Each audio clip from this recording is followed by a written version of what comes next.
اللہ رب العزت نے ہمیں اپنی بندگی اور عبادت کے لیے پیدا فرمایا۔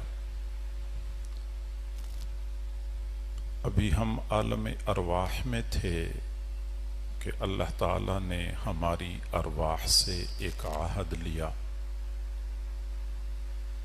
اللہ تعالیٰ نے پوچھا الستُ بربکم، کیا میں تمہارا رب نہیں ہوں؟ ہماری ارواح نے مل کے جواب دیا بلا، جی ہاں تو ہمارا رب ہے۔ عالم ارواح میں ہمیں یہ سبق پڑھایا گیا کہ تم دنیا میں جاؤ گے تو مجھے اپنا رب مانو گے۔ ادھر تو ہم نے وعدہ کر لیا، لیکن جب ہم دنیا میں آئے تو وہ یاد کرایا گیا سبق ہم بھول گئے۔ چنانچہ کسی نے دکان کو رب بنایا، کسی نے کرسی کو رب بنایا، کسی نے کاروبار کو رب بنایا۔ گویا کہ ہر بندے نے اپنے لیے الگ الگ رب تجویز کر لیا۔ وہ جو ہمیں عالم ارواح میں سبق پڑھایا گیا تھا وہ ہمیں یاد نہیں رہا، تو اس سبق کو یاد دلانے کے لیے اللہ رب العزت نے حضرات انبیاء کرام کا سلسلہ جاری فرمایا، اور یہ سلسلہ خاتم النبیین خاتم المرسلین حضرت سیدنا محمد مصطفیٰ صلی اللہ علیہ وسلم پر مکمل ہوا۔ حضور صلی اللہ علیہ وسلم کو اللہ رب العزت نے شاگردوں کی ایک جماعت عطا فرمائی کہ آپ نے ان کو وہ سبق پڑھانا ہے۔ چنانچہ آپ نے اپنے شاگردوں کو سبق پڑھایا، یا تو زبانی طور پہ پڑھایا یا قلبی توجہات اور قلبی تصرف کے ذریعے ان کے دل و دماغ میں وہ سبق منتقل فرمایا، تازہ فرمایا۔ لہذا صحابہ کرام میں سے جو بھی صحابی آپ صلی اللہ علیہ وسلم کی صحبت میں ایک لمحے کے لیے رہا، آپ نے اس کو سبق یاد کرایا اور یہ ذمہ داری سونپی کہ اب آپ نے اگلوں کو یہ سبق یاد کرانا ہے۔ سارے صحابہ سبق کو یاد کرنے والے اور آگے پہنچانے والے تھے، لیکن تمام صحابہ میں سے ایک ممتاز اور منفرد شخصیت سیدنا صدیق اکبر رضی اللہ تعالی عنہ کی ہے۔ ہمارا یہ عقیدہ ہے کہ حضرات انبیاء کرام کے بعد پوری انسانیت میں مرتبے اور رتبے کے اعتبار سے افضل اور برتر حضرت ابوبکر صدیق رضی اللہ عنہ ہیں۔ قرآن مجید میں اللہ رب العزت نے حضرت سیدنا صدیق اکبر کی شان میں تقریباً 15 آیات نازل فرمائی ہیں۔ ان میں سے ایک آیت کا کچھ حصہ میں نے آپ کے سامنے عرض کیا، اور اسی آیت کی روشنی میں میں نے سیدنا صدیق اکبر رضی اللہ تعالیٰ عنہ کے فضائل اور مفاخر و مناقب کے بارے میں کچھ معروضات پیش کرنی ہیں۔ آپ توجہ فرمائیں گے تو امید کی جاتی ہے کہ بات سمجھ میں آ جائے گی۔ اس آیت میں اللہ رب العزت نے انسانیت کو مخاطب فرمایا، اِلَّا تَنْصُرُوهُ فَقَدْ نَصَرَهُ اللَّهُ، اگر تم لوگوں نے میرے محبوب کی مدد نہیں کی، تم میرے محبوب کی مدد نہیں کرتے، تو اللہ نے اپنے محبوب کی مدد فرمائی ہے۔ آگے جس مدد کا تذکرہ ہو رہا ہے وہ سیدنا صدیق اکبر کی مدد ہے۔ یہ حضرت ابوبکر صدیق کے لیے پہلا اعزاز ہے کہ اللہ رب العزت نے حضرت ابوبکر صدیق کی مدد اور نصرت کا تذکرہ فرمانا تھا تو فرمایا کہ میں نے اپنے محبوب کی مدد کی۔ مدد حضرت ابوبکر صدیق نے کی ہے۔ کئی مرتبہ بندہ اللہ رب العزت کے ہاں وہ عظمت پا لیتا ہے، وہ قرب پا لیتا ہے کہ بندہ کوئی کام کرتا ہے، اللہ اس کام کو اپنی طرف منسوب کرتا ہے کہ یہ کام میں نے کیا ہے. جیسا کہ حضور صلی اللہ علیہ وسلم کو اللہ نے فرمایا وَمَا رَمَيْتَ إِذْ رَمَيْتَ وَلَكِنَّ اللَّهَ رَمَا. یہ جو آپ نے بدر کے میدان میں ایک مٹھی بھر مٹی پھینکی تھی، یہ آپ نے نہیں پھینکی تھی، یہ میں نے پھینکی تھی. تو حضور صلی اللہ علیہ وسلم کے اس عمل کو اللہ نے اپنا عمل قرار دیا. ایسی ہی سیدنا صدیق اکبر رضی اللہ تعالی عنہ نے حضور صلی اللہ علیہ وسلم کی جو مدد فرمائی، اللہ نے فرمایا کہ میں نے مدد فرمائی ہے. اب حضرت سیدنا صدیق اکبر رضی اللہ تعالی عنہ نے حضور صلی اللہ علیہ وسلم کی 4 طرح سے مدد فرمائی تھی. پہلی مدد تصدیق بلا تردد. تصدیق بلا تردد. حضور صلی اللہ علیہ وسلم کو جب نبوت ملی اور آپ نے اپنا پیغام لوگوں کے سامنے پیش کیا تو لوگ سنتے تھے تو سوچتے تھے، مشورہ کرتے تھے. سیدنا صدیق اکبر رضی اللہ تعالی عنہ واحد شخصیت ہیں جنہوں نے بغیر کسی تردد کے، بغیر کسی سوچ بچار کے حضور صلی اللہ علیہ وسلم کی تصدیق فرمائی. آپ صلی اللہ علیہ وسلم نے باقاعدہ اس بات کا اعتراف فرمایا ما کلمت احدا فی الاسلام الا ابا علی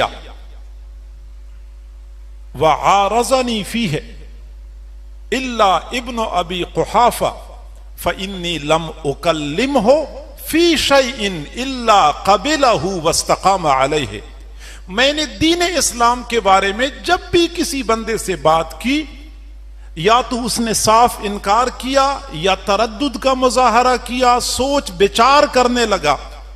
صرف ایک ابو بکر وہ شخصیت ہیں، میں نے جب بھی کسی امر کو ان کے اوپر پیش کیا الا قبلہ واستقام علیہ، بغیر کسی تردد کے میرے ہر امر کو انہوں نے قبول کیا ہے اور اس پر استقامت کا مظاہرہ کیا ہے. تصدیق بلا تردد.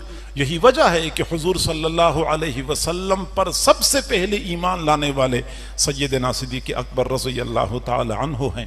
اور صرف یہ نہیں کہ یہ تصدیق بغیر تردد کے، یہ آپ اکیلے اپنی ذات تک آپ نے اس کو محدود رکھا، بلکہ اسی وصف میں حضرت ابو بکر صدیق نے اپنے ساتھ اپنے بیٹے کو بھی شریک کر لیا، اپنے والد کو بھی شریک کر لیا، اپنے پوتے کو بھی شریک کر لیا. حضرات صحابہ کرام میں حضرت ابو بکر صدیق رضی اللہ عنہ کی یہ خصوصیت ہے کہ ایک ہی وقت میں ان کے 4 پشتوں میں صحابہ بنے تھے. والد ابو قحافہ صحابی، ابو بکر صدیق صحابی، عبد الرحمن بن ابی بکر صحابی، محمد بن عبد الرحمن صحابی. 4 پشت. نہ صرف یہ کہ مسلمان ہوئے بلکہ ان کو صحابی ہونے کا شرف حاصل ہوا. اور آپ حیران ہو جائیں گے کہ جب معراج کی رات حضور صلی اللہ علیہ وسلم رات کے تھوڑے سے وقفے میں آسمانوں پہ تشریف لے گئے، پھر حضرات انبیاء کرام سے ملاقات ہوئی، مسجد اقصی میں انبیاء کرام سے ملاقات ہوئی، جنت کی سیر کرائی گئی، جہنم کے مناظر دکھائے گئے، اللہ رب العزت سے ہم کلامی کا شرف حاصل ہوا. اتنا سارا کام رات کے ایک معمولی حصے میں مکمل ہو گیا. تو حضور صلی اللہ علیہ وسلم کو اس بات کی فکر تھی کہ جب میں یہ بات عام لوگوں کے سامنے پیش کروں گا تو کون تسلیم کرے گا. تو حضرت جبرائیل علیہ السلام کو فرمایا کہ ان قومی لا یصدقوننی، میری قوم کبھی بھی میری تصدیق نہیں کرے گی، اس بات کو نہیں مانے گی. حضرت جبرائیل علیہ السلام نے فرمایا ان ابا بکر یصدقک وہو الصدیق، ابو بکر آپ کی تصدیق کرے گا کیونکہ وہ صدیق ہے. اور باقاعدہ روایات میں کثرت کے ساتھ یہ بات وارد ہے کہ جب حضور صلی اللہ علیہ وسلم نے صبح کے وقت لوگوں کو وہ خبر بتائی کہ رات کے وقت میں گیا تھا مسجد اقصی، پھر آسمانوں پہ گیا، حضرات انبیاء کرام سے ملاقاتیں ہوئی، تو لوگ کہنے لگے کوئی ماننے والی بات ہے، کوئی سمجھ میں آنے والی بات ہے۔ یہاں تک کہ جب ابو جہل نے یہ بات سنی تو ابو جہل نے کہا کہ اب موقع ہاتھ آ گیا، اب تو ابو بکر بھی اس بات کا انکار کرے گا، عقل ہی نہیں مانتی۔ چنانچہ ابو جہل اسی امید پہ خوشی خوشی سیدنا صدیق اکبر کے دروازے پہ پہنچا۔ صبح کا وقت تھا، دروازہ کٹکھٹایا، سیدنا صدیق اکبر رضی اللہ تعالیٰ عنہ باہر تشریف لائے۔ ابو جہل نے کہا پتہ ہے آپ کو آج آپ کے دوست نے کیا بات کی ہے؟ پوچھا کیا بات کی ہے؟ تو ابو جہل نے کہا وہ کہتا ہے کہ میں رات کے ایک حصے میں یہاں سے مسجد اقصی پہنچا، حضرات انبیاء کرام سے ملاقاتیں ہوئی، پھر آسمانوں پہ گیا، پھر جنت کو دیکھا، جہنم کے مناظر دکھائے گئے، اللہ رب العزت سے ہم کلامی کا شرف حاصل ہو گیا۔ ہے کوئی ماننے والی بات؟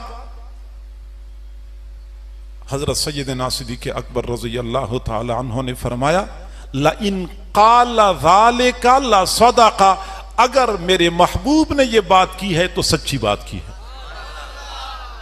تو حضرت ابو جہل نے کہا کہ کیا آپ اس بات کو مانتے ہیں انہو ذہب فی ساعت من اللیل الی المسجد الاقصی ورجع قبل ان یصبح، مسجد اقصی تک پہنچ گیا، واپس لوٹ کے آ گیا اور ابھی صبح بھی نہیں ہو چکی تھی۔ تو حضرت سیدنا صدیق اکبر رضی اللہ تعالی عنہ نے فرمایا انی لاصدقہ فیما ہوا ابعد من ذلک، میں اس سے بھی زیادہ بڑی باتوں میں ان کی تصدیق کرتا ہوں۔ یأتینی بخبر السماء غدوۃ وروحۃ فاصدقہ، صبح و شام میرے پاس آسمان کی خبریں لے کے آتے ہیں، میں ہر بات میں ان کی تصدیق کرتا ہوں۔ تصدیق بلا تردد، بغیر سوچے سمجھے آپ ہر بات میں حضور صلی اللہ علیہ وسلم کی تصدیق فرماتے تھے۔ اور یہی وجہ ہے کہ ایک مرتبہ کسی صحابی کا حضرت ابو بکر صدیق کے ساتھ کسی بات پہ ناراضگی ہو گئی تو حضور صلی اللہ علیہ وسلم جلال میں آ گئے، بخاری شریف کی روایت ہے، فرمایا ہل انتم تارکو لی صاحبی، ہل انتم تارکو لی صاحبی، انی قلت یا ایہا الناس انی رسول اللہ الیکم جمیعا قلتم کذبت وقال ابو بکر صدقت، تم میرے دوست کو چھوڑو گے، میرے دوست کو تنہا چھوڑو گے جب میں نے تم سارے لوگوں کے درمیان اعلان کیا تھا انی رسول اللہ علیکم جمیعا قلتم کذبت، تم اس وقت میری تکذیب کر رہے تھے، اس وقت ایک ابو بکر ہی تو تھا جس نے مجھے کہا تھا صدقت، آپ نے سچی بات فرمائی ہے۔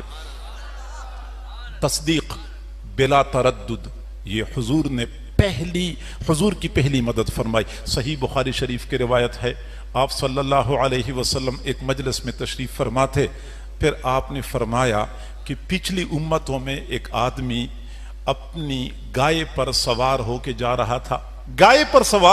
رہا تھا، تو اس آدمی نے گائے کو تیز چلانے کے لیے گائے کو کوڑا مارا، تو گائے نے پیچھے مڑ کے دیکھا اور کہنے لگی انی لم اخلق لہذا انما خلقت للحراسہ، میں تو سواری کے لیے پیدا نہیں ہو چکی، میں تو کھیت میں ہل چلانے کے لیے پیدا ہو چکی ہوں۔ گائے نے جب یہ بات کر لی، حضور نے یہ بات فرمائی، مجلس میں کچھ منافقین تھے، کہنے لگے سبحان اللہ بقرۃ تتکلم، سبحان اللہ گائے بھی بات کرتی ہے، گائے بھی کوئی بولتی ہے۔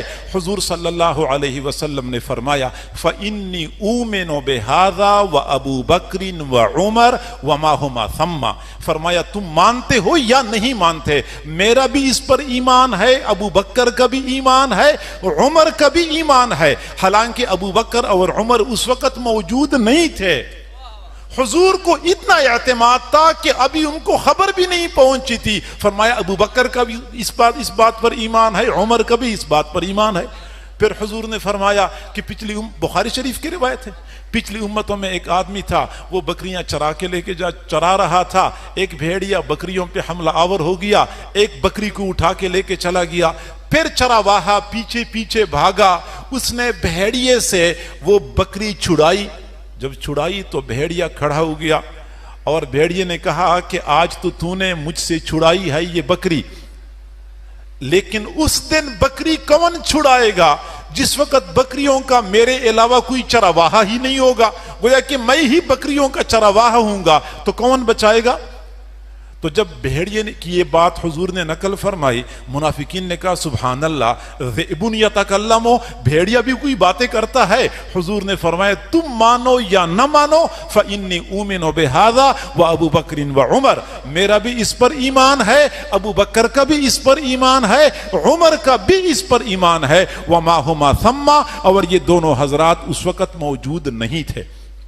حضور کو اعتماد تھا کہ میں جو بھی بات پیش کرتا ہوں ابو بکر صدیق بغیر سوچے سمجھے میری ہر بات کو مانتا ہے۔ یہ نصرت کی پہلی صورت تھی، مدد کی پہلی صورت تھی۔ حضرت ابو بکر صدیق نے حضور صلی اللہ علیہ وسلم کی مدد فرمائی دوسرے طریقے سے کہ اپنا مال حضور صلی اللہ علیہ وسلم پر بے دریغ طریقے سے خرچ کر لیا۔ حضرت ابو بکر صدیق رضی اللہ تعالیٰ عنہ مکہ مکرمہ کے بڑے تاجر تھے اور مالدار تاجروں میں ان کا شمار ہوتا تھا۔ حضور صلی اللہ علیہ وسلم کو نبوت نہیں ملی تھی، یہ قبل نبوت کی بات ہے، ابھی حضور صلی اللہ علیہ وسلم کا چرچا نہیں تھا، ابھی وہ نوعمر تھے۔ جب وہ ابو طالب کے ہمراہ شام کے سفر پہ جا رہے تھے، اس وقت سیدنا صدیق اکبر رضی اللہ تعالیٰ عنہ دوست تھے، ساتھی تھے۔ حضرت ابو بکر صدیق کو اس بات کا احساس تھا کہ میرا بھائی، میرا دوست چچا کے ساتھ کاروبار کے لیے جا رہا ہے، راستے میں ایک خادم کی ضرورت ہوگی، تو باقاعدہ ایک غلام خرید کے حضور صلی اللہ علیہ وسلم کو دیا تھا کہ یہ آپ کے ساتھ سفر میں رہے گا، آپ کی خدمت کرے گا۔ نبوت ملنے سے پہلی کی بات ہے۔ پھر جب نبوت ملی، آپ صلی اللہ علیہ وسلم کے لیے پورے مکہ میں آگ لگ گئی اور مکہ کے لوگ آپ کی جان کے درپے ہو گئے، معاشی مشکلات کا دور شروع ہو گیا۔ اس وقت سیدنا صدیق اکبر رضی اللہ تعالی عنہ نے حضور صلی اللہ علیہ وسلم پر اپنے مال میں سے 40,000 درہم خرچ کر لیے تھے۔ اگر ہم آج کی حساب سے بات کریں تو یہ 400 اونٹوں کے برابر قیمت بنتی ہے، اور 400 اونٹ آج کل تقریباً 12 کروڑ کے بنتے ہیں۔ 12 کروڑ روپے حضرت ابو بکر صدیق نے حضور صلی اللہ علیہ وسلم پر صرف کیے تھے، یہاں تک کہ آپ صلی اللہ علیہ وسلم نے فرمایا ما نفعنی مال احد ما نفعنی مال ابی بکر، کسی کے مال نے مجھے اتنا نفع نہیں دیا جتنا نفع مجھے ابو بکر کے مال نے دیا ہے۔ اور حضرت سعید بن مسیب رحمہ اللہ فرماتے ہیں کان النبی صلی اللہ علیہ وسلم یقضی فی مال ابی بکر کما کان یقضی فی مال نفسہ، حضور صلی اللہ علیہ وسلم ابو بکر کے مال میں ایسا تصرف کرتے تھے، ایسا استعمال فرماتے تھے جیسا کہ بندہ اپنا مال استعمال کرتا ہے۔ اتنا قریبی تعلق تھا کہ حضور صلی اللہ علیہ وسلم ابو بکر کے مال کو اپنا مال سمجھ کے خرچ کیا کرتے تھے۔ اور جب انہوں نے کثرت سے مال خرچ کیا تو ایک وقت وہ بھی آ گیا کہ حضرت ابو بکر صدیق رضی اللہ تعالیٰ عنہ نے ٹاٹ کا لباس پہنا ہوا تھا، بٹن بھی نہیں تھے، کانٹوں کے ساتھ ان لباس کو آپس میں جوڑا ہوا تھا، عجیب مالی بحران کا شکار تھے۔ تو حضرت جبرائیل علیہ السلام حضور صلی اللہ علیہ وسلم کی خدمت میں حاضر ہوئے، دیکھا ابو بکر صدیق نے ٹاٹ کا لباس پہنا ہوا ہے، تو پوچھا کہ ابو بکر نے ایسا لباس کیوں پہنا ہوا ہے؟ حضور صلی اللہ علیہ وسلم نے فرمایا کہ چونکہ ابو بکر نے سارا مال مجھ پہ خرچ کیا ہے، ان کے پاس کچھ بچا نہیں ہے، اس لیے ٹاٹ کا لباس پہنا ہوا ہے۔ تو حضرت جبرائیل علیہ السلام نے عرض کیا کہ ابو بکر سے کہہ دو کہ میں اللہ کی جانب سے آیا ہوں، اللہ رب العزت نے مجھے 2 پیغامات دیے ہیں، ایک تو یہ کہ ابو بکر کو میرا سلام کہہ دو، ابو بکر کو میرا سلام کہہ دو، اور دوسری بات یہ کہ ابو بکر سے کہہ دیں کہ اہوا راضٍ عنی فی هذه الحال ام ساخط علی، ابو بکر اس حالت میں مجھ سے راضی ہے یا مجھ سے ناراض ہے؟ ابو بکر اس حال میں مجھ سے راضی ہے یا ناراض ہے؟ جب سیدنا صدیق اکبر نے سنا تو فرمایا اسخط علی ربی، کیا میں اپنے رب پر بھی ناراض ہو سکتا ہوں؟ انا راض عن ربی، انا راض عن ربی، انا راض عن ربی، میں اپنے رب سے راضی ہوں، میں اپنے رب سے راضی ہوں، میں اپنے رب سے راضی ہوں۔ اللہ تعالیٰ نے پوچھا ابو بکر مجھ سے راضی ہے؟ میں تو ابو بکر سے راضی ہوں، میں نے تو قرآن میں بھی کہا ہے رضی اللہ عنہم، کیا ابو بکر مجھ سے راضی ہے؟ ابو بکر نے کہا ہاں میں بھی اپنے رب سے راضی ہوں۔ اللہ نے فرمایا ورضوا عنہ، یہ لوگ بھی اللہ سے راضی۔ مال بے درے خرچ کر لیا۔ اور تیسری چیز، سیدنا صدیق اکبر رضی اللہ تعالیٰ عنہ نے اپنی ذات اور اپنے اہل و عیال کے ذریعے رسول اللہ صلی اللہ علیہ وسلم کی خدمت کی۔ ایسی خدمت کی کہ حضور صلی اللہ علیہ وسلم فرمایا کرتے تھے کہ صحابہ کرام میں مجھ پہ سب سے زیادہ احسانات حضرت ابو بکر صدیق کے ہیں۔ حضرت عبداللہ بن عباس رضی اللہ عنہما روایت کرتے ہیں کہ ان النبی صلی اللہ علیہ وسلم خرج فی مرضہ الذی مات فیہ، اپنے مرض وفات میں اپنے گھر سے باہر تشریف لائے، عاصبا رأسہ فی خرقۃ، اپنے سر مبارک پر کپڑے کی ایک پٹی لپیٹی ہوئی تھی، سر میں درد ہو رہا تھا۔ فقعد علی المنبر، ممبر پہ بیٹھ گئے، فحمد اللہ واثنى علیہ، اللہ کی تعریف بیان کی، اللہ کی ثنا بیان کی، خطبہ دینا شروع کر دیا۔ پھر فرمایا اما بعد فإن من امن الناس علی فی مالہ وصحبتہ ابو بکر، مجھ پر اپنے مال اور اپنی صحبت کے اعتبار سے سب سے زیادہ احسان کرنے والا ابو بکر ہے۔ ابو بکر کے سب سے زیادہ احسانات ہیں، اور ایسے احسانات حضور صلی اللہ علیہ وسلم ہر وقت یہ چاہتے تھے کہ ابو بکر میرے پاس رہے، ابو بکر میرے پاس رہے۔ حضرت حذیفہ بن الیمان رضی اللہ عنہ کی روایت ہے کہ ایک مرتبہ حضور صلی اللہ علیہ وسلم نے فرمایا اردت ان ابعث اقواما فی الاطراف یعلم الناس السنن والفرائض، میرا جی چاہتا ہے کہ میں کچھ لوگوں کو مختلف اطراف و اکناف میں بھیج دوں کہ جو لوگوں کو سنن اور فرائض کی تعلیم دے، سنن اور فرائض کی تعلیم دے۔ میرا جی چاہتا ہے کہ ایسے لوگوں کو بھیج دوں۔ تو کسی نے پوچھا ما تقول فی حق ابی بکر و عمر، آپ ابو بکر اور عمر کے بارے میں کیا کہتے ہیں؟ ان کو نہیں بھیجتے؟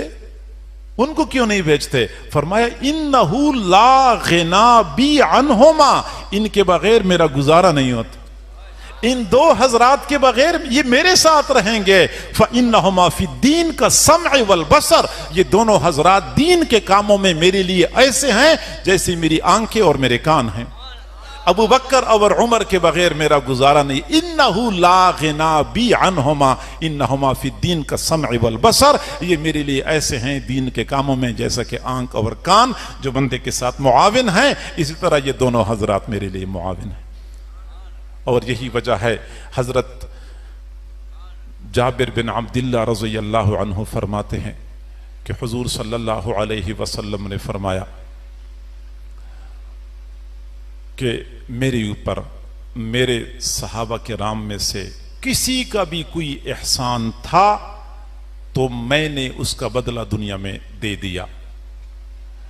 میرے صحابہ پر، میرے صحابہ کا مجھ پر کسی بھی طور پہ احسان تھا تو میں نے ان کو بدلہ دنیا میں دے دیا، الا ما خلا ابی بکر، ابو بکر کے علاوہ، فإنہ یکافئہ بہی اللہ تبارک و تعالی یوم القیامہ، کیونکہ ابو بکر کو احسانات کا بدلہ اللہ تعالی قیامت کے دن عطا فرمائیں گے۔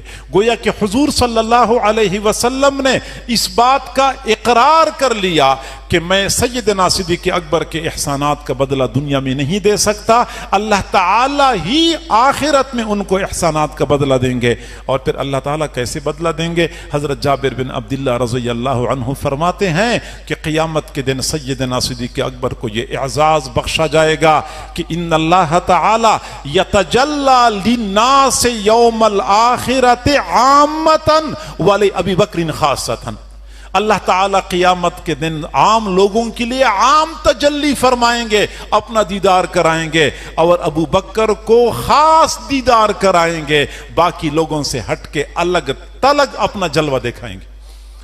تو حضرت سیدنا صدیق اکبر کو اللہ تعالیٰ اس طرح اعزاز بخشیں گے. چنانچہ جب ہجرت کی رات تھی، حضرت سیدنا صدیق اکبر نے ہر موقع پہ حضور صلی اللہ علیہ وسلم کی مدد فرمائی اور مدد کا حق ادا کر دیا. لیکن ہجرت کا سفر تو وفاؤں کا سفر تھا، یہ ایثار کا سفر تھا، یہ جان نثاری کا سفر تھا. چنانچہ ہجرت کے سفر میں حضرت سیدنا صدیق اکبر رضی اللہ تعالیٰ عنہ بذات خود اور اپنے پورے گھرانے کو حضور صلی اللہ علیہ وسلم کی خدمت پر مأمور فرمایا. خود ساتھ چلے اور ساتھ چلے، شانہ بشانہ چلتے رہے. ہجرت کے سفر میں حضور صلی اللہ علیہ وسلم کے ساتھ چلنا یہ اپنی موت کو دعوت دینے کے مترادف تھا. کس قدر شدید حالات تھے، پرخطر کیفیت بنی ہوئی تھی. کفار مکہ نے 100 اونٹوں کا انعام کا اعلان کر دیا تھا کہ جو بندہ ان کی خبر ہم تک پہنچا دے یا ان کو گرفتار کر کے ہم تک پہنچا دے. ان پرخطر حالات میں حضرت ابوبکر صدیق خود ساتھ ساتھ چلتے رہے اور دوسری جانب اپنی اہلیہ کو فرمایا تھا کہ ہم نے غار ثور میں جانا ہے، 3 دن وہاں گزارنے ہیں، آپ نے روزانہ تازہ کھانا بنا کے ہمارے پاس بھیجنا ہے. اپنی اہلیہ کو کھانا بنانے پہ لگایا، اپنی بیٹی حضرت اسماء رضی اللہ تعالی عنہا کو کھانا پہنچانے پہ لگایا. اور آپ یقین کریں، جن لوگوں نے غار ثور کو دیکھا ہوا ہے، آج بھی دن کے وقت غار ثور تک پہنچنا کتنا دشوار ہے. حالانکہ اب تو کسی طور پہ راستے بھی بن چکے ہیں، اس وقت تو راستے بھی نہیں تھے. میں حیران ہوتا ہوں کہ حضرت اسماء رضی اللہ تعالی عنہا مغرب کے بعد جب تاریکی چھا جاتی تھی تازہ کھانا پہنچایا کرتی تھی، اور فجر ہونے سے پہلے اندھیرے میں حضور صلی اللہ علیہ وسلم تک غار ثور تک کھانا پہنچایا کرتی تھی. اپنی بیٹی اسماء کو کھانا پہنچانے کی ڈیوٹی سونپ دی اور اپنے بیٹے عبد الرحمن کو حکم دیا کہ آپ نے رات کے وقت ہمارے ساتھ رہنا ہوگا، خدمت کی ضرورت پڑ سکتی ہے، لیکن فجر ہونے سے پہلے آپ نے مکہ مکرمہ پہنچنا ہوگا. پورا دن مکہ مکرمہ میں پھرتے رہتے آپ نے مکہ والوں کی خبریں معلوم کر کے شام کو ہم تک خبریں پہنچانی ہیں. تو حضرت عبد الرحمن بن ابی بکر کو یہ ڈیوٹی سونپ دی اور اپنے غلام کو حکم دیا تھا کہ آپ نے بکریاں چرانی ہیں، اور بکریاں چراتے چراتے چرانے کے بہانے غار ثور کے دہانے پہ پہنچانی ہیں اور ہم تک تازہ دودھ پہنچانا ہے. چنانچہ اپنے غلام کی ذمہ یہ کام لگا لیا، گویا کہ پورا گھرانہ حضور صلی اللہ علیہ وسلم کی خدمت پہ لگایا ہوا تھا. رات کا وقت تھا، سفر کر رہے تھے. حضرت حضور صلی اللہ علیہ وسلم آگے، ابو بکر صدیق رضی اللہ تعالیٰ عنہ ساتھ ساتھ سفر کر رہے ہیں. کبھی دائیں طرف کو ہو جاتے تھے، کبھی بائیں طرف کو ہو جاتے تھے، کبھی آگے ہو جاتے تھے، کبھی پیچھے ہو جاتے تھے. حضور صلی اللہ علیہ وسلم نے پوچھا، ابو بکر کیا وجہ ہے، آپ یا تو آگے چلیں یا پیچھے چلیں، کبھی دائیں ہو جاتے ہیں، کبھی آگے ہو جاتے ہیں، کبھی بائیں، کبھی پیچھے ہو جاتے ہیں، وجہ کیا ہے؟ تو سیدنا صدیق اکبر رضی اللہ تعالیٰ عنہ نے فرمایا، اللہ کے نبی، جب میں دائیں طرف چل رہا ہوتا ہوں مجھے ڈر لگتا ہے کہ ایسا نہ ہو کہ آگے کی جانب سے کوئی دشمن آپ کو نقصان پہنچا دے. میں آگے ہو جاتا ہوں، پھر مجھے ڈر لگتا ہے کہ بائیں جانب سے کوئی نقصان نہ پہنچا دے. میں بائیں طرف کو ہو جاتا ہوں، پھر مجھے ڈر لگتا ہے کہ پیچھے کی جانب سے کوئی نقصان نہ پہنچا دے. میں پیچھے ہو جاتا ہوں. میں تصور کرتا ہوں جیسا کہ سیدنا صدیق اکبر رضی اللہ تعالیٰ عنہ نے ہجرت کا وہ پورا سفر حضور صلی اللہ علیہ وسلم کا طواف کرتے ہوئے مکمل کیا ہے.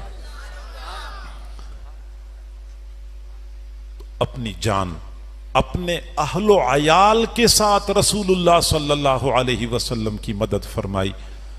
اور مدد کی چوتھی صورت یہ تھی کہ جب آپ صلی اللہ علیہ وسلم دنیا سے تشریف لے گئے، پھر حضرت ابو بکر صدیق واحد صحابی تھے جنہوں نے ان مخدوش حالات میں امت کو سنبھالا دیا. امت کو سنبھالنے والا اس وقت کوئی دوسرا نہیں تھا، حضرت ابو بکر صدیق کو اللہ رب العزت نے یہ صلاحیت عطا فرمائی تھی.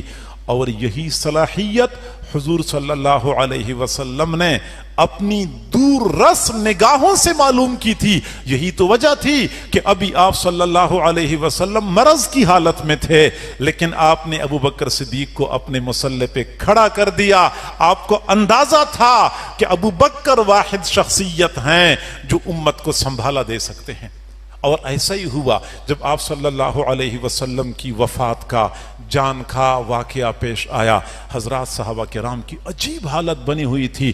لوگوں کے اوسان خطا ہو چکے تھے، حواس ٹھیک طرح کام نہیں کر رہے تھے.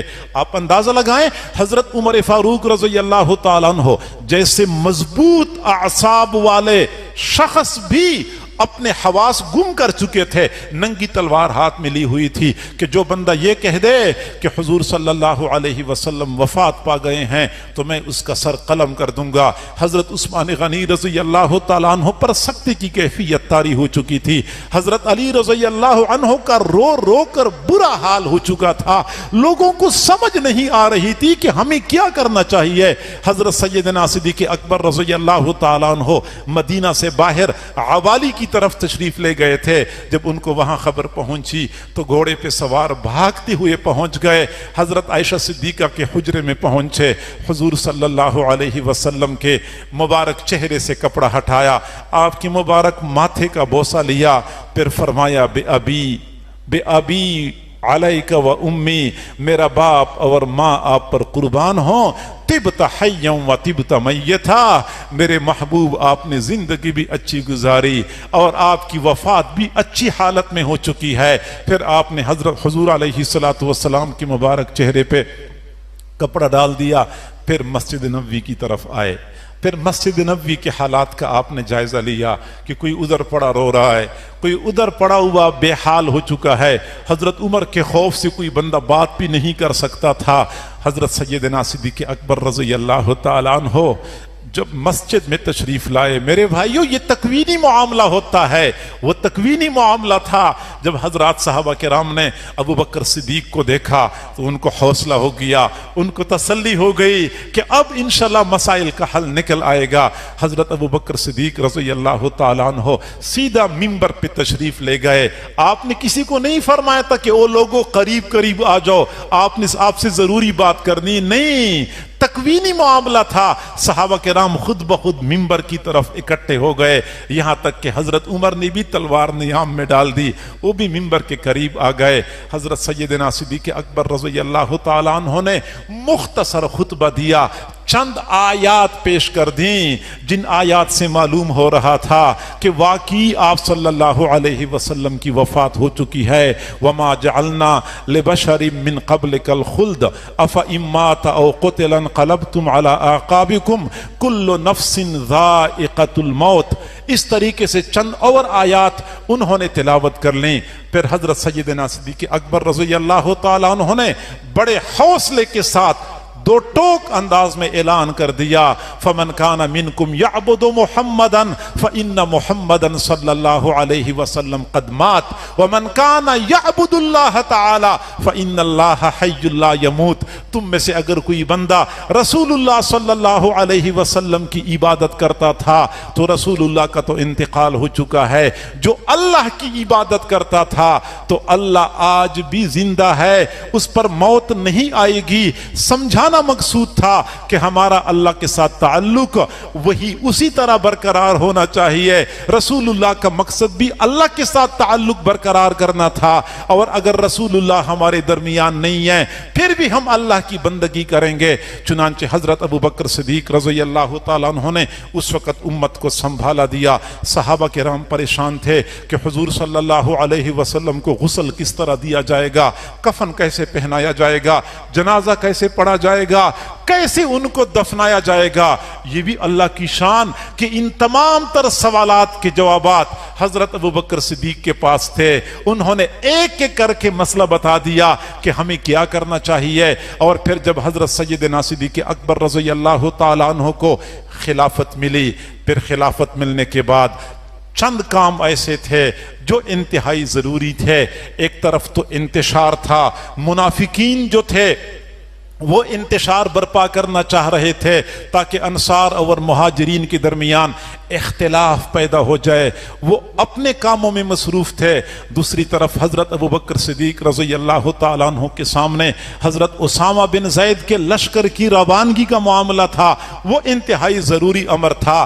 تیسری جانب مسیلمۃ الکذاب کو انجام تک پہنچانا تھا. یہ تیسرا معاملہ تھا. کچھ لوگوں نے زکوٰۃ کا انکار کر کے علانیہ طور پہ بیزاری کا اظہار کر لیا. ان کی سرکوبی کرنا یہ چوتھا معاملہ تھا. یہ 4 بڑے معاملات تھے اور حضرات صحابہ کرام پریشان تھے کہ ان معاملات پہ کیسے قابو پایا جائے گا. جب سیدنا صدیق اکبر رضی اللہ تعالیٰ عنہ نے مؤثر انداز میں اقدام کرنے کا ارادہ کر لیا تو حضرت عمر رضی اللہ تعالیٰ عنہ جیسی باہمت شخصیت نے بھی کہہ دیا کہ ابو بکر تھوڑا سا نرمی کا مظاہرہ کریں, منکرین زکوٰۃ کے خلاف اتنا سخت اقدام نہ کریں, ابھی نرمی کا مظاہرہ کریں, حالات اچھے ہو جائیں گے پھر بعد میں سختی کر لیں. جب حضرت ابوبکر صدیق نے یہ بات سنی تو جلال میں آ گئے. فرمایا اجبار فی الجاہلیت وخوار فی الاسلام. جاہلیت میں تو بڑے بہادر بنے پھرتے تھے,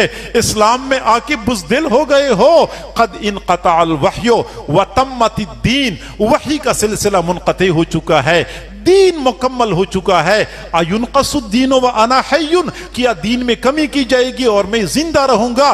قسم ہے اس پروردگار کی جس نے اپنے محبوب کو حق کے ساتھ مبعوث فرمایا ہے کہ یہ لوگ حضور صلی اللہ علیہ وسلم کو زکوٰۃ میں اگر اونٹ کی رسی دیا کرتے تھے, اگر آج مجھے نہیں دیں گے تو میں ان کے ساتھ قتال کر کے رہوں گا.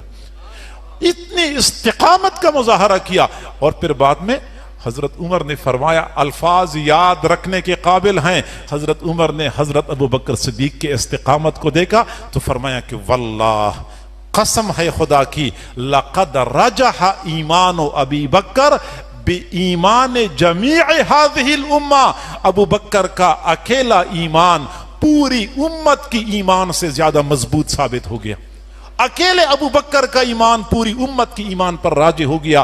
اور حضرت ابو ہریرہ رضی اللہ تعالیٰ عنہ نے فرمایا, لولا ابو بکر لما عبد اللہ ولولا اید اللہ الصدیق لضاعت الامت وتفرقت. اگر اللہ تعالیٰ سیدنا صدیق اکبر کو کھڑا نہ کرتا تو یہ امت منتشر ہو جاتی, امت میں افتراق پڑ جاتا. یہ ابو بکر صدیق کا کمال تھا کہ انہوں نے اپنی ہمت کے ساتھ امت کو یکجا رکھا.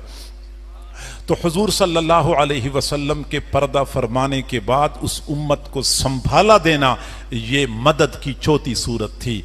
تو الا تنصروہ فقد نصرہ اللہ. حضرت ابوبکر صدیق نے 4 طرح مدد کی. آگے فرمایا اذ اخرجہ الذین کفروا, جب ان کو نکالا کافروں نے, ثانی اثنین, کہ حضور 2 میں دوسرے تھے, ایک ابو بکر دوسرے حضور تھے. اذ ہما فی الغار, جب دونوں غار میں تھے. اذ یقول لصاحبہ, کہ حضور صلی اللہ علیہ وسلم اپنے صاحب کو فرما رہے تھے لا تحزن, پریشان نہ ہونا. صاحب کو فرما رہے تھے پریشان نہ ہونا. توجہ فرمائیں, یہ نہیں فرمایا کہ صحابی کو فرما رہے تھے, فرمایا کہ صاحب کو فرما رہے تھے. اذ یقولو لصحابی, صحابی ہے نہیں, اذ یقولو لصاحبہ, اپنے صاحب کو فرما رہے تھے. صاحب اور صحابی میں تھوڑا سا فرق ہوتا ہے. صحابی وہ بندہ جس نے رسول اللہ کی صحبت میں ایک لمحہ گزارا, ایمان کی حالت میں وہ صحابی بن گیا. صاحب وہ بندہ جس نے رسول اللہ کی طویل عرصے تک صحبت پائی ہو. اور حضرات صحابہ کرام میں ابو بکر واحد شخص ہیں جنہوں نے سب سے زیادہ صحبت پائی رسول اللہ صلی اللہ علیہ وسلم کی. اول دن سے لے کر آخر دن تک ایک لمحہ بھی ایسا نہیں ہوا جس میں سیدنا صدیق اکبر رسول اللہ سے جدا ہو چکے ہوں. اگر جسمانی طور پہ جدا تھے یا جدا ہو جاتے تھے, قلبی طور پہ ہمیشہ کے لیے رسول اللہ صلی اللہ علیہ وسلم کے ساتھ ہوتے تھے.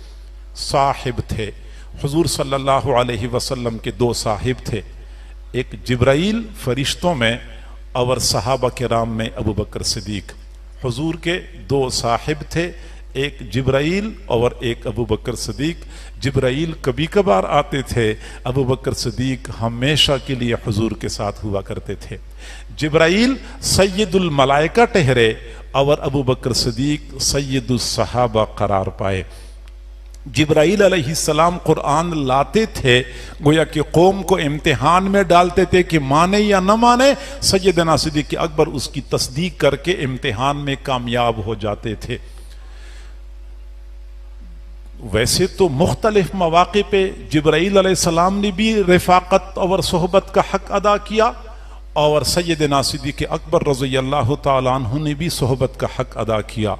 لیکن دو مواقع ایسے تھے جس میں جبرائیل نے صحبت اور رفاقت کا حق ادا کیا اور کوئی ساتھ نہیں تھا.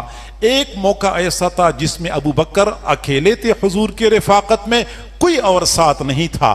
ایک معراج کا سفر تھا، دوسرا ہجرت کا سفر تھا، اور دونوں اسفار میں قدر مماثلت پائی جاتی ہے. لیکن رفاقت میں، وفا شعاری میں سیدنا صدیق اکبر رضی اللہ تعالی عنہ کا پلہ جبرائیل سے زیادہ بھاری نظر آتا ہے. چنانچہ ہجرت کا سفر رات کے وقت اور معراج کا سفر رات کے وقت. ہجرت کا سفر حضور صلی اللہ علیہ وسلم کے ٹھکانے سے شروع ہوا تھا، نہیں، معراج کا سفر حضور صلی اللہ علیہ وسلم کے ٹھکانے سے شروع ہوا تھا، اور ہجرت کا سفر حضرت ابو بکر صدیق کے ٹھکانے سے شروع ہوا تھا. معراج کے سفر میں جبرائیل حضور کے دروازے پہ آئے تھے، اور ہجرت کے سفر میں حضور صلی اللہ علیہ وسلم ابو بکر صدیق کے دروازے پہ آئے تھے. اور پھر معراج کا سفر ایک اعزاز تھا، جبکہ ہجرت کا سفر ایک امتحان تھا. معراج کے سفر میں کوئی خطرہ نہیں تھا، جبکہ ہجرت کے سفر میں اپنی جان ہتھیلی پہ رکھنے والی بات تھی. معراج کے سفر میں کوئی دشواری نہیں تھی، بہت آسانی کے ساتھ سفر ہوا، جبکہ ہجرت کا سفر مشقتوں کی داستان، صعوبتوں کا ایک لمبا سلسلہ تھا. معراج کے سفر میں سواری براق تھی، اور ہجرت کے سفر میں سواری سیدنا صدیق اکبر رضی اللہ تعالیٰ عنہ کی اپنی ذات تھی. معراج کا سفر رات کے تھوڑے سے حصے میں مکمل ہوا تھا، جبکہ ہجرت کا سفر تو کئی دن اور کئی راتیں مسلسل مشقتوں پر محیط تھا. اور پھر معراج کے سفر میں ایک موڑ ایسا بھی آیا کہ جبرائیل بے وفا ثابت ہو گئے، ساتھ نہ دے سکے، معذرت کر لی. جبکہ ہجرت کے سفر میں کوئی ایسا موڑ نہیں آیا، بلکہ سیدنا صدیق اکبر رضی اللہ تعالیٰ عنہ ہر لمحہ رسول اللہ کے ساتھ رہے، اور آخری دم تک اپنی رفاقت کا ثبوت پیش کر لیا. اذ قال لصاحبہ، وہ اپنے صاحب کو فرما رہے تھے، لا تحزن. اب سنیے، حزن کہتے ہیں خوف کو، اور خوف کہتے ہیں، خوف کو عربی زبان میں تھوڑا سا فرق ہے. حزن اور خوف دونوں میں تھوڑا سا فرق پایا جاتا ہے. خوف وہ ہوتا ہے جو اپنی ذات کی وجہ سے بندے کو لاحق ہو، اپنی ذات کی وجہ سے بندہ ڈر رہا ہو، اور حزن کہتے ہیں بندہ دوسرے کی وجہ سے ڈر رہا ہو. تو حضور صلی اللہ علیہ وسلم نے یہ نہیں فرمایا کہ لا تخف، ڈرنا نہیں ہے، اپنی ذات کے بارے میں نہیں ڈرنا، نہیں فرمایا لا تحزن. حضور کا مقصد یہ تھا کہ ابو بکر اپنی ذات کے بارے میں نہیں ڈر رہا، ان کو میری وجہ سے ڈر لگ رہا ہے، اس لیے لا تخف نہیں فرمایا، لا تحزن فرمایا.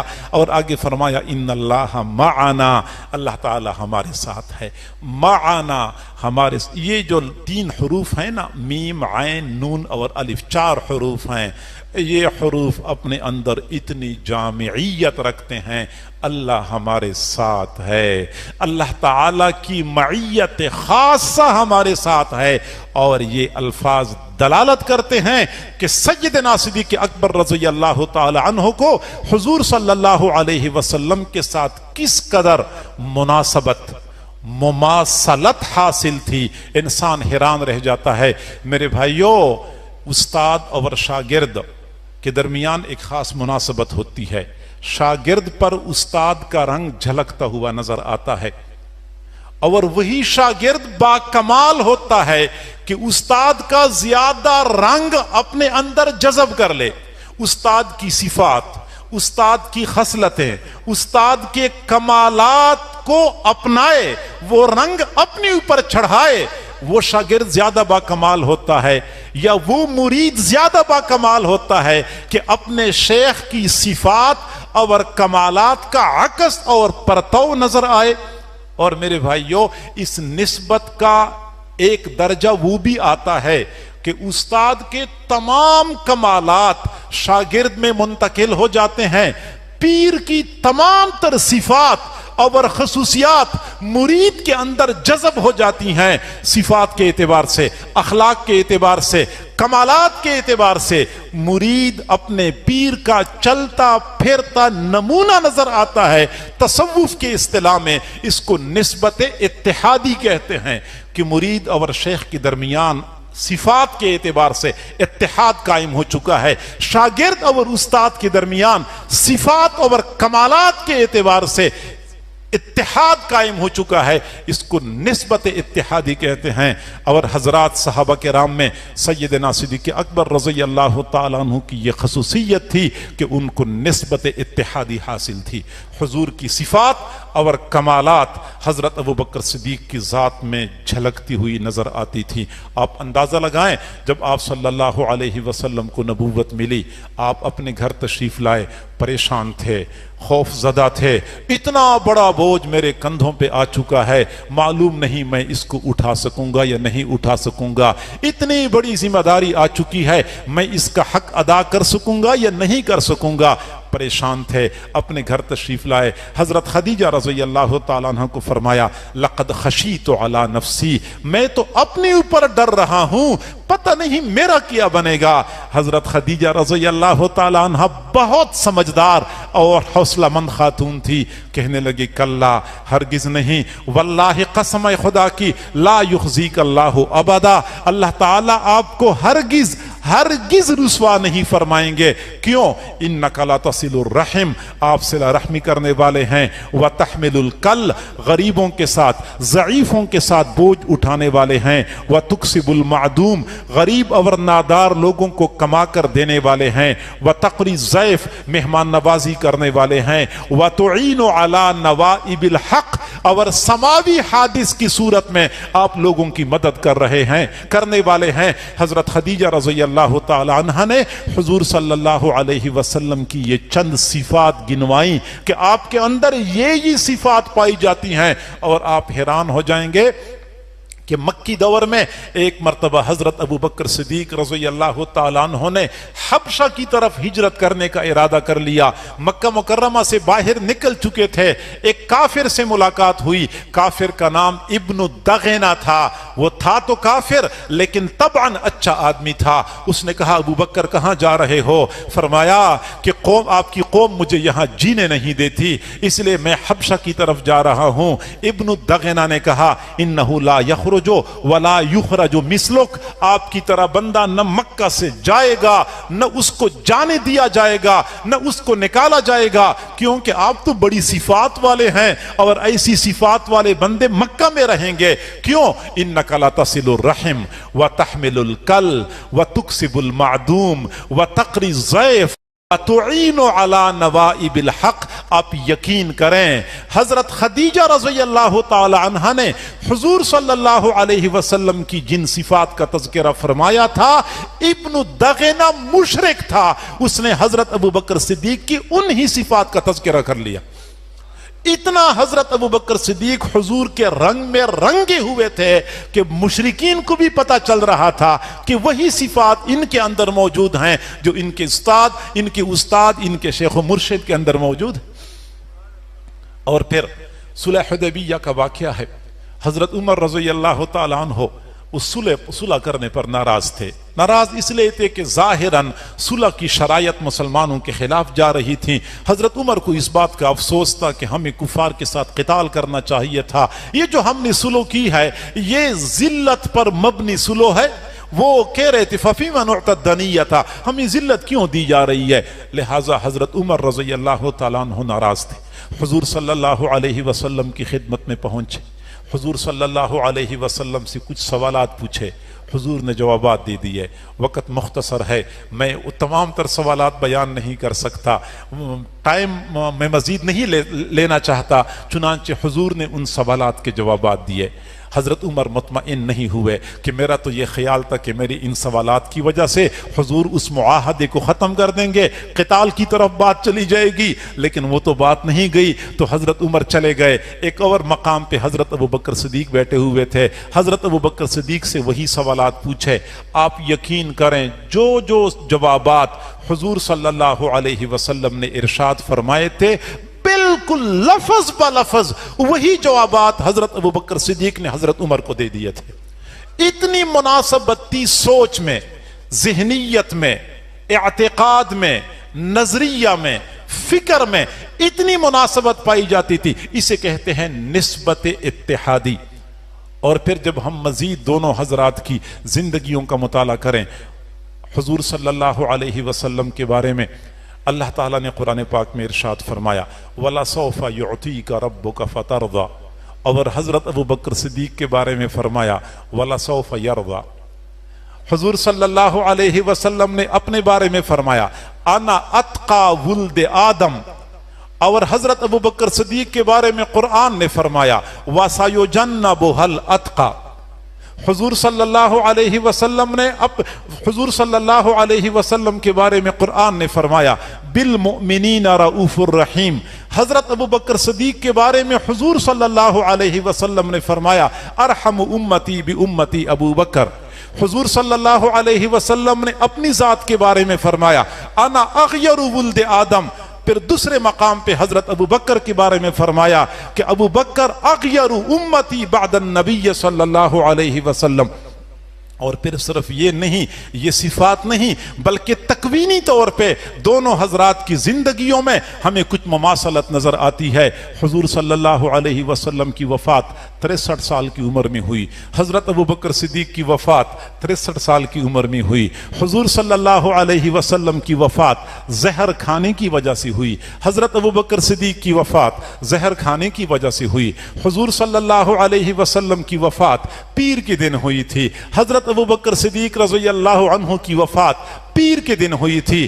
حضور صلی اللہ علیہ وسلم کے نواسے حضرت حسین کو بے دردی کے ساتھ شہید کیا گیا، حضرت ابوبکر صدیق رضی اللہ تعالیٰ عنہ کے نواسے حضرت عبداللہ بن زبیر کو بے دردی کے ساتھ شہید کیا گیا۔ یہی وجہ تھی کہ جب حضور صلی اللہ علیہ وسلم اور سیدنا صدیق اکبر رضی اللہ تعالیٰ عنہ دونوں مکہ مکرمہ سے مدینہ منورہ تشریف لے گئے، اب حضور صلی اللہ علیہ وسلم تھکے ہوئے تھے، لوگ آ رہے تھے مصافحہ کرنے کے لیے، حضرت ابوبکر صدیق آگے ہو گئے اور لوگوں سے مصافحہ کرنا شروع کر دیا تاکہ میرے محبوب کو مصافحہ کرنے کی مشقت میں نہ ڈالا جائے، میرے محبوب صلی اللہ علیہ وسلم آرام اور اطمینان سے بیٹھے رہیں۔ لوگ دیکھ رہے تھے، لوگوں کو پہچان نہیں ہو رہی تھی کہ استاد کون ہے، شاگرد کون ہے، نبی کون ہے، صحابی کون ہے۔ لوگ حضرت ابوبکر صدیق سے مصافحہ کر کے خوش ہو رہے تھے کہ رسول اللہ سے ہمارا مصافحہ ہو گیا، اور کافی دیر کے بعد جب دھوپ تیز ہو گئی تو حضرت ابوبکر صدیق رضی اللہ عنہ کھڑے ہو گئے، حضور صلی اللہ علیہ وسلم کی مبارک سر پہ اپنی مبارک چادر سے سایہ کر لیا۔ تب لوگوں کو پتا چلا کہ ہم تو شاگرد کے ساتھ مصافحہ کر رہے تھے، استاد تو کوئی اور شخصیت ہے۔ اتنا ان کے رنگ میں رنگے ہوئے تھے کہ لوگوں کے لیے پہچاننا دشوار تھا۔ تو اگر یہی بات ہے تو ہم یہ عقیدہ رکھنے میں حق بجانب ہیں کہ پھر حضور صلی اللہ علیہ وسلم کے بعد باری کس کی آتی ہے؟ حضرت ابوبکر صدیق کی آتی ہے۔ پھر حضور کے بعد پہلی باری حضرت ابوبکر صدیق رضی اللہ تعالیٰ عنہ کی ہے۔ حضرت ابوبکر صدیق رضی اللہ تعالیٰ عنہ کی سیرت میں اور ان کی تعلیمات میں ہمیں بھی کچھ سبق مل۔